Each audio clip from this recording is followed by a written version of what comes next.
Khesari brand की पहली पसंद बन चुके हैं। जी हाँ, नूपुर मेहंदी के बाद अब स्पार्कलिन। जी हाँ, आप देख सकते हैं इस फुटवेयर का ऐड कर रहे हैं खेसारी लाल यादव और बताया जा रहा है कि खेसारी को बहुत ही मोटी रकम दी गई है।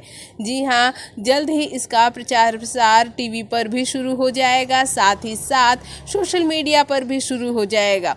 खेसारी यूपी बिहार में एक ब्रांड है और तो और खेसारी अब धीरे धीरे ही सही लेकिन पूरी इंडिया में एक ब्रांड बनता नज़र आ रहे हैं। आपको ये भी बता दें कि ये शू कंपनी जो है ये फुटवेयर कंपनी है जिसने बड़ी ही मोटी रकम देकर खेसारी लाल यादव को अपना ब्रांड एम्बेसडर चुना है और खेसारी ने भी इसके लिए जमकर फ़ोटो शूट करवाया।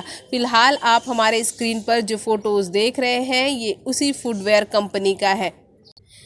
खेसारी ने हाल ही में ये डील साइन की है। खेसारी की लोकप्रियता को देखते हुए कंपनी के मालिक ने ये फैसला लिया है कि उन्होंने अपनी इस कंपनी के लिए खेसारी को इसलिए चुना क्योंकि उन्हें एक आम से ख़ास बंदा चाहिए था और इसके लिए खेसारी से बेहतर कोई नहीं हो सकता।